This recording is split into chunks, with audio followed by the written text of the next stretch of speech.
Hey y'all, Joel Brown here, back again to show you another fly. Um, again, just the purpose of these videos is really to give you guys practical, functional flies that I use, that guides use, that work. So we're going today with a pretty classic pattern. It's a hare's ear. You've probably seen that I tie a lot of jig flies, and that's because I fish a lot of jig flies. Um, Whether it be a dry dropper or a double nymph rig, I really like jig hooks. I think that they present the fly well. I don't get caught on the bottom as much. I like fishing barbless, which most jigs are barbless, and obviously you can get any hook to be barbless, but yeah, I just really like it and have good hookup ratios and land a lot of fish this way, and think it's I really think it's the best way to nymph fish. So I'm showing you the hare's ear. I'm showing you obviously on a jig hook with that's gonna be a size 16 with a 3.0 slotted copper bead. Um, and for thread, I've got 70 denier. I've got black. You can use really any color. Some people like to throw, red or purple or pink as the thread so they can kind of get a hot spot at the finish of this fly. Um, this is just a great pattern. You can tie it in a bunch of different colors. I love it in this natural hare's ear color and in black, in brown and gray, really anything. It kind of embodies a caddis, a mayfly, stoneflies at times. So I think it's just a really good all-around attractor pattern, and it's been around for a long time for a reason. So definitely suggest filling your box with some of these. So I'm going to go ahead and get started, adding that thread right behind the bead, working back about a quarter of the way down, right about to there, and then I'm going to go ahead and get rid of that excess thread. And right here, before I do anything else, I'm going to go ahead and add my first material, which is pheasant tail. When you look at a pheasant tail feather, you're going to want to peel around 10 pieces, 12 pieces. It's a little bit chunkier tail, and the reason will become clear at the end.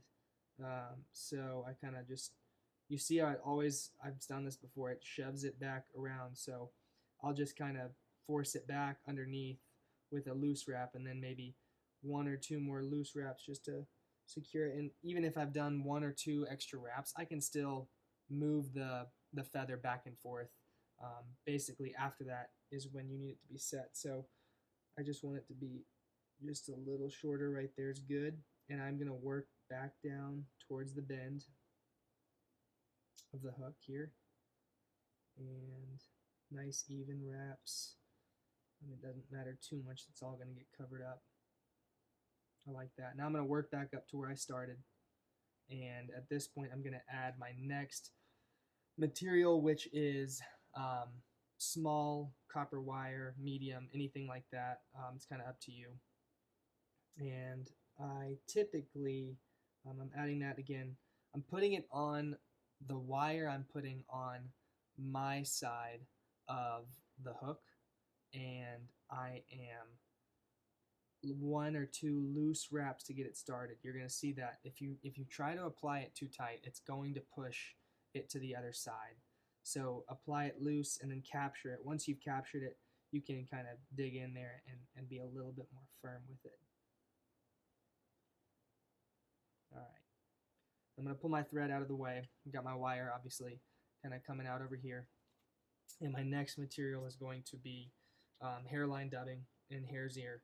This is like the real stuff. It's natural hare's ear, so it is very it can be chunky and coarse at times. So it gives it a cool look, I think, but you will have to kind of work harder to get it fine along the and kind of tight to the thread. So I like to kind of wet my fingers, my index and my thumb, hold the thread out in front of me, and just kind of apply a decent amount of pressure to get that to kind of fold to the thread. And then once I'm there, I'm going to go ahead and push that thread towards the start of the hook and kind of bring my thread back in and just start to make some even wraps back up to where you see that pheasant tail that I've just let alone. About right there. I've got a little extra. That's no problem. I can just add it behind. That'll come in handy later, actually.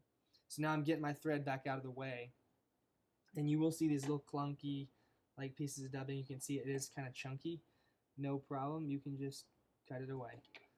And I usually will kind of cut it at the end, but for the purpose of the look, I wanted to do it now. Now I'm going to add that wire. Nice even wraps. I really don't want to overdo it. I typically on a hare's ear this size will do 3 wraps.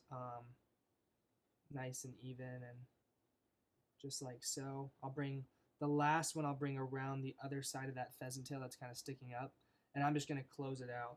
So as I've said before, I'll go first left, clamp down on that wire, and then right, and then left, right and left 3 times.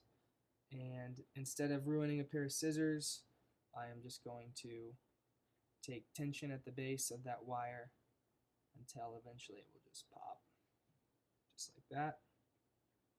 Now I'm back. You can see the back of the fly is finished. Now I'm going to work on adding some dubbing here in front of that pheasant tail that's kind of sticking up in the air. Same thing, just wetting those fingers really helps with this more natural kind of coarse dubbing here. And true of any dubbing, it really depends on how tight you want it to be. In some flies, you kind of want to keep that dubbing loose. And so I think what's cool about the dubbing is it kind of opens up in the water, so you never want it too tight.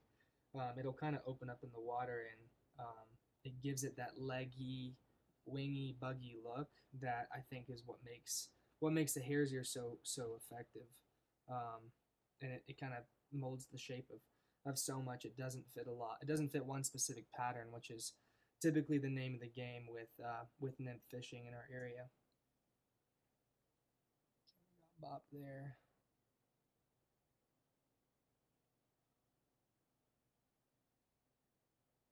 There we go.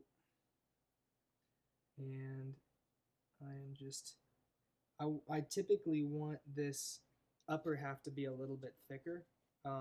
This is the thorax. This is like the chest of a fly, so it's going to be a little heftier. So I'll add a little bit more up here than I would anywhere else. I kind of do a consistent wrap at the base, the first portion of the fly, and then up here I'm going to add just a little bit more than that, so that it's kind of got a bigger, it kind of opens up and builds the body towards the top. Now, that looks about right to me. This is the last step. I'm going to just fold this pheasant tail over, like so. And again, right here, just a loose wrap to start. Shutting down on the top of that. Just one in front, one on top of it, and then I'm going to pull it back, one behind it, and I'm going to go ahead and actually just cut that out now. Boom. And through my whip finishes, you'll kind of see that feather at the top kind of disappear, and I'll I'll kind of groom it before I'm done with a pair of scissors. There's some flyaway dubbing here and there on this pattern, but that's kind of to be expected, and that's kind of the nature of dealing with this type of dubbing, so not a big deal. So that's the hare's ear. You can see it is an awesome pattern. Like I said, changing the color is highly recommended. It's good in a lot of colors, so play around with it, play around the beads too. There's really no limit to this fly. And yeah, let us know in the comments what you want to see next.